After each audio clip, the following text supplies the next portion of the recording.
¿qué tal? Sean todos ustedes y ustedes bienvenidas y bien hallados a este 8 Magazine que comienza ya y en el que vamos a hablar hoy, lo primero, de literatura, porque esta tarde se ha presentado la Biblia Bastarda en el Museo del Libro de nuestra ciudad y ha venido uno de los coautores, como ven ahí, Mario Tascón, con mucho éxito, que además tenemos que darle las gracias porque está con nosotros. Así que, Mario, buenas noches. Hola, buenas noches. ¿Qué tal estás? Pues tengo en mi mano la Biblia Bastarda, es vuestro último trabajo, se está vendiendo muy bien. Hasta donde sabemos parece que sí.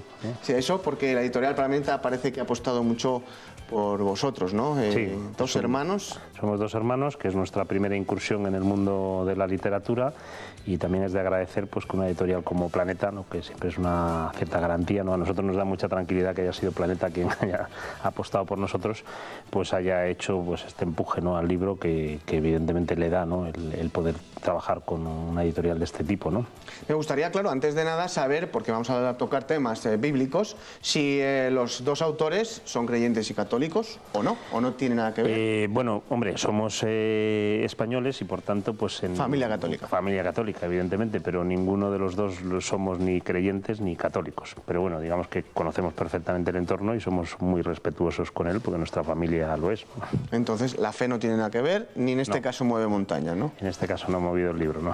Bueno, me gustaría saber cómo se escribe un libro entre dos personas, porque puede parecer complicado, ¿no? Bueno, es que lo es. Lo que pasa es que es verdad que con el tiempo y sobre todo con la tecnología, pues ahora se facilita un poco. O sea, por un lado, primero porque somos hermanos, que eso siempre ayuda en la confianza, sobre todo, ¿no? De pues poder toquetear los textos del otro y manosearlos con una confianza que a lo mejor no tienes con un amigo o con otro escritor o con otro profesional, ¿no?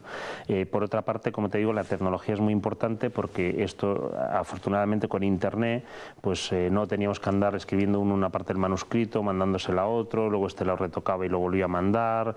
Esto, nosotros trabajamos sobre el mismo documento, de tal manera que en todo momento cada uno de los hermanos estamos viendo lo que uno hacía en Ponferrada y otro hacía en Madrid, en este caso, y actuando sobre ello, poniendo una nota: oye, Fernando, mira, esto no me gusta mucho esto, o mira esta idea, o él al revés, ¿no? Oye, mira, este personaje te cuadra muy bien aquí, mira esto que he hecho ahora en el capítulo 2, tal. Pues a mí me gusta, déjalo como está. Exactamente, ¿no? esto no lo dejo, o mira, este hay que matarlo, y no, yo no lo quiero matar porque es muy bueno para... Sí, escribimos otro libro. Curioso. ¿no? Es una forma de aprender a la vez que estáis escribiendo, ¿no? Sí, la verdad que también, bueno, los dos somos periodistas también, entonces la verdad que en este caso pues es un libro muy documentado, tanto en el asunto de la Biblia como incluso en los años 30, que es la otra trama que se desenvuelve en las páginas del libro.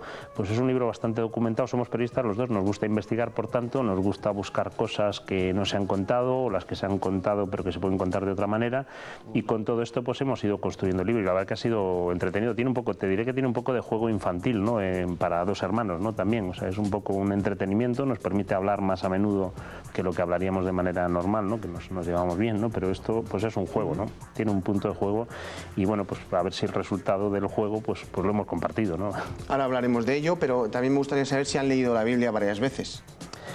Bueno, la Biblia cristiana en su totalidad no, pero como te digo, tanto por nuestra educación como tanto la católica como incluso la general, ¿no? Que hemos tenido, pues la conocemos yo creo que suficientemente bien, dentro de que es un libro complejo y que por supuesto no se conoce en su totalidad. Es difícil conocerlo al dedillo, ¿no? Pero bueno, conocemos yo creo que lo suficiente como para hacernos una idea, ¿no? Y saber un poquito de qué estamos hablando, ¿no?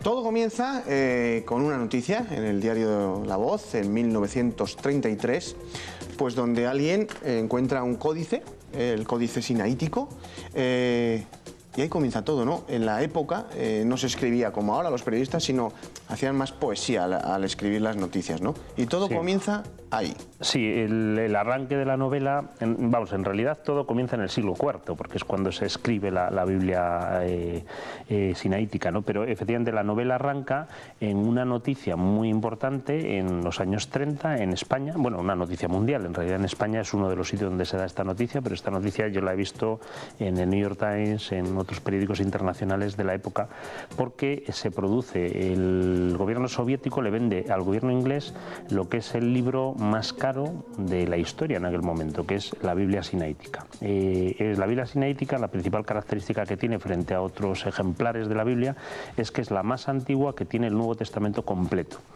Y el gobierno soviético, como digo, en un momento además complicado, es un momento de recesión mundial en el que los gobiernos pues les hace falta dinero, al soviético entre otros, porque intenta conseguir ese dinero para los planes quinquenales de Stalin, pues venden este libro por la cantidad equivalente hoy día, son 100.000 libras de la época, que más o menos, para que los televidentes aprecien el valor que tiene, son casi 6 millones de euros actuales. No está mal el libro, pero claro, es la primera Biblia. Es la primera Biblia, es una Biblia cristiana, es una Biblia además real, es una Biblia original, es una Biblia que cumple el canon de la Biblia. O sea, pero efectivamente quitan cosas. Tienen... Creo que está escrita antes del concilio de Nicea, ¿no? Y ahí quitan unos textos, unos documentos, sí. Eso todo sobre la Santísima Trinidad, ¿no? Básicamente, sí, hay más cosas, se puede desvelar. Pero sí, yo creo que sí, porque tampoco es, o sea, es parte de la trama, el códice está ahí, o sea, que no es un códice oculto, no es un... Pero efectivamente, cuando este códice se descubre en su momento, que es el códice, más que descubrirse, digamos, cuando aparece, porque el códice, descubrirse, siempre ha estado custodiado desde el siglo IV por los monjes del monasterio de Santa Catalina en el Sinaí.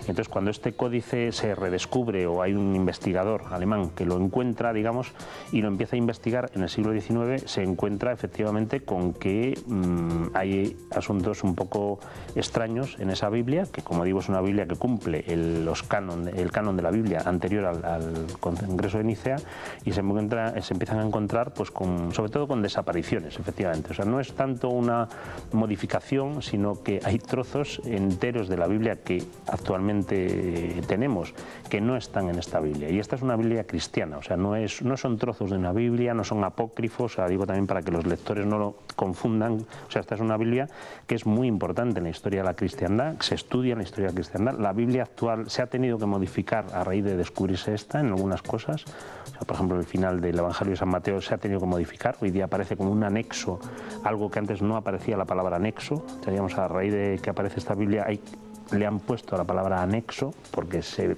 sabe ahora, gracias a esta Biblia, que ese trozo importante no estaba en la original. Bueno, y efectivamente, pero bueno, y luego otras cosas muy importantes también, porque de alguna manera, al ser una Biblia antigua, asegura un poco más la historicidad de Jesús de Nazaret, que es un asunto importante, lógicamente, para cualquier cristiano, sea ortodoxo, sea católico. Entonces también es muy importante esta Biblia porque es la más cercana a los tiempos en los que vivió Jesucristo. Y el hecho, independientemente de que haya desapariciones o de párrafos, bueno, de alguna manera también asegura, ¿no? Claro, y asegura efectivamente que Jesús de Nazaret, pues asegura, o sea, está más cerca de asegurar, muy cercano, mucho más cercano a la época en la que Jesús vivió, que Jesús existió, ¿no? Digamos que también por ese punto es importante.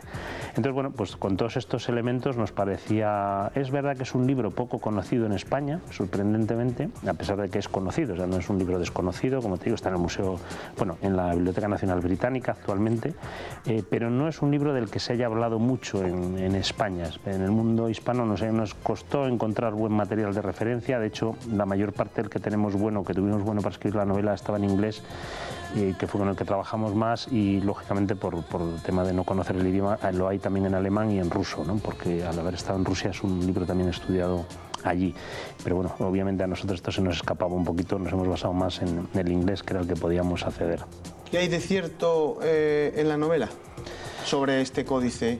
Bueno, sobre el códice te diré que la práctica totalidad de lo que tiene la novela sobre el códice es real, sobre el códice. Hay partes, lógicamente están noveladas, pues partes de cómo se encuentra o algunas partes del tránsito de este códice entre el monte Sinaí, el Cairo, San Petersburgo. Bueno, digamos que algunas partes del viaje del códice pues están un poco más noveladas, pero dentro de que se ha seguido el esquema, se han seguido las fechas y se han seguido las pautas de lo que fue el viaje real, incluyendo esta noticia del año 33-34, cuando el códice es justo en final de 33, principios del 34, cuando el códice se expone al público en el Museo Británico, que es real. O sea, de hecho, la propia noticia, lo has comentado tú antes, con la que arranca, es una noticia que nosotros encontramos en el diario La Voz, ¿no? Hay un tema curioso también en esa noticia, que es la propia autora, la propia periodista, porque la periodista, que fue una de las cosas que nos llamó la atención en el arranque, es Lidia Falcón, que Irene Falcón, que es la madre de Lidia Falcón, que es una mujer muy conocida del feminismo español, y entonces también a nosotros nos llamó la atención el hecho de que fuera esta mujer, la periodista que firmaba el artículo de portada, porque es una época, como bien decías tú antes también, en el que el periodismo es un periodismo de otro tipo y en el que es muy raro la presencia de mujeres, ¿no? Igual que ahora es mucho más habitual, afortunadamente, ¿no? Pues de aquella era bien raro y más de corresponsal, o sea, era muy difícil encontrarse una mujer corresponsal. Vamos, son casos, se cuentan, te digo que sobran los dedos de una mano para contar en esa época y las anteriores, apenas hay 3 o 4 mujeres que habían estado fuera de España con actividad profesional periodística, ¿no? Cosa que también te diré que fue, no te digo que fuera el elemento principal, pero fue uno que despertó en el arranque del libro nuestra atención, ¿no? Y hablando tanto de todas estas noticias, ¿no? De este misticismo, de estos dimes y diretes, investigación, ¿hay sitio también para el amor? La protagonista, una bibliotecaria. Bueno, sí que lo hay, porque claro, lógicamente, si hubiera sido solo una historia sobre el Códice Sinaítico, pues hubiera sido un ensayo, ¿no? Y nosotros lo que intentamos... Bueno, ya sobre ensayos también saben mucho ustedes, ¿eh? Bueno, pero vamos, en este caso nos interesaba mucho justamente la parte de la ficción, ¿no? Entonces yo creo que es una época en la que los personajes de la novela, entre otros esta misteriosa bibliotecaria que tiene un gran papel en la novela, el propio periodista Emilio Ruiz, que es el protagonista, que es un periodista, siempre hay que poner un protagonista que pregunte cosas, ¿no? Ya sabes que es más fácil un periodista que un policía, que un detective, pero los que preguntan son buenos protagonistas, ¿no? Van llevando la historia preguntando, no siempre les dicen la verdad, como sabes, pero bueno, lo van intentando, ¿no? Espero que me la cuente usted hoy. No, sí, yo sí.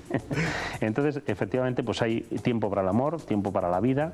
Es una época, yo creo que muy interesante también para un lector que va a leer sabiendo lo que pasa después del año 34. Entonces yo creo que eso mantiene un tono de tensión en el libro, ajeno al libro en realidad, porque claro, el lector sabe más cosas que los protagonistas, ¿no? Cualquier lector que lee la Biblia Bastarda, pues ver ese amor, ver esa explosión que hay en Madrid en esos momentos de creatividad literaria, periodística, incluso artística, pues tú sabes que se va a truncar, o sea, sabes que ellos no lo saben y lo viven libremente, ¿no? Pero también digo que yo creo que eso crea también un ambiente interesante en la novela, porque el lector sabe más cosas que el protagonista, ¿no?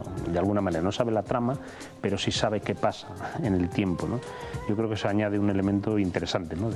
¿Qué ha dicho la Iglesia? Si es que ha dicho algo sobre este libro, ¿os ha llegado? Bueno, básicamente, vamos, no han dicho nada, o sea, bueno, evidentemente oficialmente nada. Yo creo que hay muchísima gente que la ha leído católica que le parece una novela interesante, muy interesante, porque les descubre un códice que no sabíamos, ¿no? O sea que por tanto, y pues te diré que hay mucha gente católica que le ha gustado la novela mucho, o sea que vamos, de eso tenemos pruebas, evidencias.